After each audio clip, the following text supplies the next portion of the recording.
தமிழ் சினிமாவை ரசிக்கும் தமிழ் ரசிகர்களுக்கு வணக்கம். தமிழ் திரையுலகை பொறுத்த வரைக்கும் பார்த்துட்டீங்கன்னா, ஒரு படம் 100 நாள், 150 நாள், 200 நாள் வரைக்கும் தியேட்டர்லயே ஓடின காலங்கள்லாம் மறைஞ்சு போய் ரொம்ப வருடங்கள் ஆச்சு. இப்ப வந்து ஒரு வாரத்துக்கே எத்தனை படம் ரிலீஸ் ஆகுதுன்னு தெரியாத அளவுக்கு ஒரு 4லிருந்து 10 படங்கள் வரைக்கும் ரிலீஸ் ஆகி, தியேட்டருக்கு வந்ததும் தெரியாம, போறதும் தெரியாம அத்தனை படங்கள் ரிலீஸ் ஆயிட்டு இருக்கு. இப்படி இருக்க சூழ்நிலையில பார்த்துட்டீங்கன்னா, வர ஆகஸ்ட் 15ஆம் தேதி பெரிய நடிகர்கள் படமே 4 படம் ஒரே நாள்ல ரிலீஸ் ஆகுது. அது என்னென்ன படங்கள் அப்படிங்கிறத ஒண்ணொண்ணா பார்க்கலாம் வாங்க. ஃபர்ஸ்ட் படம் என்ன அப்படின்னு பாத்துட்டீங்கன்னா தங்கலான். ரஞ்சித் அவரோட இயக்கத்துல விக்ரம் சார் நடிப்புல வெளிவர போற படம் தான் தங்கலான். இந்த படம் கடந்த 2 வருடங்களா எடுத்துட்டு இருக்காங்க. அந்த படம் வர ஆகஸ்ட் 15ஆம் தேதி ரிலீஸ் ஆக போகுது. விக்ரம் சார் எப்படிப்பட்ட நடிகர் அப்படிங்கிறது உங்க எல்லாத்துக்கும் தெரிஞ்சிருக்கும். ஒரு படத்தோட கதைக்கு தகுந்த மாதிரி தன்னோட உடலை எந்த அளவுக்கு வேணாலும் வருத்தி அந்த படத்திற்கு தேவையான உடல் அமைப்பை கொண்டு வரதுல ரொம்ப முக்கியமான நடிகர்கள்ல இவரு ஒருத்தர். ஏன்னா படத்துல பாத்துட்டீங்கன்னா அந்த ஒரு கேரக்டருக்காக தன்னோட உடல் எடை 30 கிலோ கிட்ட குறைச்சு அந்த கதைக்கு தேவையான உடல் அமைப்பை கொண்டு வந்து நடிச்சு காட்டினாரு.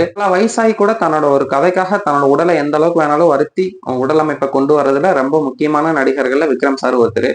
அப்படிப்பட்ட நடிகரோட படம் தான் தங்கலான். அது ஆகஸ்ட் 15 ரிலீஸ் ஆக போகுது. இந்த படத்துக்காகவும் அவர் எந்த அளவுக்கு உழைச்சிருக்காரு அப்படிங்கறத படத்தோட போஸ்டர்ஸ் எல்லாம் பார்த்தாவே தெரியுது. அவருடைய கெட்டப் ரொம்ப டிஃப்ரெண்டா இருக்கு. அந்த ஒரு பாலைவனை மாதிரி இருக்கிற சூழல்ல அவ்வளவு அழகா நடிச்சு இந்த படம் ரிலீஸ் ஆக போகுது.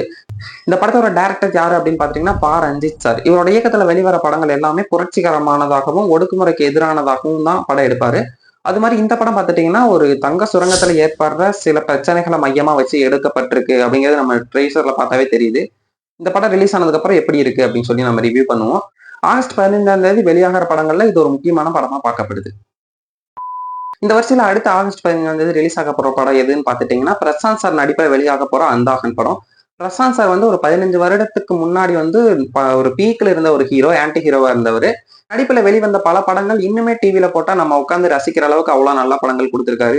ஜீன்ஸ், வின்னர் அந்த படங்கள்லாம் இப்ப கூட டிவில போட்டாலுமே பல மக்கள் ரசிச்சு பாக்குறாங்க. கடந்த 10 ஆண்டுகளா பெருசா அவருக்கு எந்த படம் ஹிட் ஆகல. அந்தாகன் படத்துல ஒரு ஹீரோவா நடிச்சு அந்த படம் வெளியாக போகுது. அது மட்டும் இல்லாம நம்ம தளபதியோட கோட் படத்திலுமே ஒரு முக்கியமான ரோல் பிளே பண்ணியிருக்காரு. 2 படங்களுக்காகவுமே ரசிகர்கள் பெரிய லெவல்ல எதிர்பார்த்துட்டு இருக்காங்க. ஏன்னா இந்த 2 படங்களுக்கு அப்புறம் பிரசாந்த் சார் வந்து இன்னும் தொடர்ந்து நிறைய படங்கள் பண்ண போறாரு அப்படிங்கிற தகவல் தான் வெளியாயிட்டு இருக்கு. அதனால இந்த 2 படங்களுக்காக மக்கள் ரொம்ப வெயிட் பண்ணிட்டு இருக்காங்க. பார்ப்போம் இந்த அந்தாகர் படம் எந்த அளவுக்கு ஹிட் ஆகுதோ அதை பொறுத்து இன்னும் பிரசாந்த் சார் தொடர்ந்து இன்னும் நிறைய படங்கள் பண்ணணும் அப்படின்னு எல்லாம் வெயிட் பண்ணிட்டு இருக்காங்க. அடுத்ததான் ஆகஸ்ட் 15ஆம் தேதி ரிலீஸ் ஆக போற 3வது படம் என்ன அப்படின்னு பாத்துட்டீங்கன்னா Demonte colony part 2. Demonte colony வந்து அருள்நிதி சாரோட நடிப்புல 2015ஆம் ஆண்டு வெளியான ஒரு படம். அருள்நிதி சாரோட இதுவரைக்கும் நடிச்ச படங்களே டிமாண்டி காலனி படம் தான் வந்து பெரிய லெவல்ல பேசப்பட்ட ஒரு படமா இருக்கு. அந்த படத்தோட பார்ட் 2க்கு வந்து அருள்நிதி சாரோட ரசிகர்கள் மட்டும் இல்லாம அந்த படத்துக்கான ரசிகர்கள் கிட்டயுமே எதிர்பார்ப்பு அதிகமா இருக்கு. ஆனா கடந்த சில நாட்களா பார்ட் 2வா வெளியாகிற படங்கள் பெரிய லெவல்ல ஓடுறது இல்லை அப்படிங்கிற ஒரு சின்ன டாக் இருக்கு. அது மட்டும் இல்லாம இந்த படத்துல நடிச்சிருக்க பிரியா பவானி சங்கர் நடிச்ச லாஸ்ட் சில படங்கள் வந்து அவங்க நடிச்சனாலதான் நல்லா போகல அப்படிங்கிற மாதிரி நிறைய சோசியல் மீடியால ட்ரோல் பண்ணிட்டு இருக்காங்க. பிரியா பவானி சங்கர் வந்து இந்த படத்துலயும் நடிச்சிருக்கனால இந்த படமும் பெருசா ஓடாது அப்படிங்கிற மாதிரி சில ட்ரோல்ஸ் எல்லாம் இன்னும் சோசியல் மீடியால அங்கங்க பார்க்க முடியுது. படம் வெளியானதுக்கு அப்புறம் தான் தெரியும் இவங்க நடிச்சனாலதான் படம் ஓட மாட்டேங்குதா இல்ல டைரக்டரோட டைரக்ஷன் கரெக்டா இருந்து ஸ்டோரி கரெக்டா இருந்தா யார் நடிச்சாலும் படம் நல்லா ஓடும் அப்படிங்கறது வந்து இந்த படம் ரிலீஸ் ஆனதுக்கு அப்புறம் தான் தெரியும். டிமாண்டி காலனி 2 படத்தோட ட்ரீசர் ரீசெண்டா வெளியிட்டு இருந்தாங்க.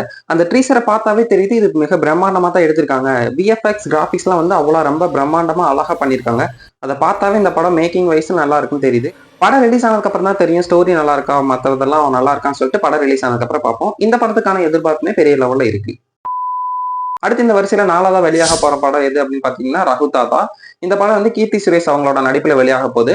கீர்த்தி சுரேஷ் கலந்த சில வருடங்களா நடிச்ச சில படங்கள்ல வந்து ஹீரோயின்ஸ்க்கு அவ்வளவு இம்பார்ட்டன்ஸ் கொடுக்காத மாதிரியும் அந்த கதைக்கு ஹீரோயினே தேவையில்லாத படங்களா இருக்குன்னு சொல்லி நிறைய நெகட்டிவான ரிவ்யூஸ் எல்லாம் வாங்கிட்டு இருந்தாங்க. அதுக்கப்புறம் கடந்த சில நாட்களா பாத்தீங்கன்னா கதைக்கும் அவங்களோட கேரக்டருக்கும் ரொம்ப இம்பார்ட்டன்ஸ் கொடுக்குற மாதிரி இருக்கிற சில படங்களை எடுத்து நடிச்சுட்டு வந்தாங்க.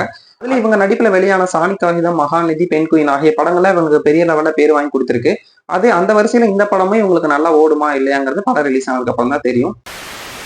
இது மாதிரி சினிமா பத்திய நிறைய தகவல்கள், மூவி ரிவ்யூஸ் எல்லாம் பாக்குறதுக்கு நம்ம சேனலை மறக்காம சப்ஸ்கிரைப் பண்ணி வச்சுக்கோங்க. அடுத்த வீடியோல வந்து உங்களை சந்திக்கிறேன்.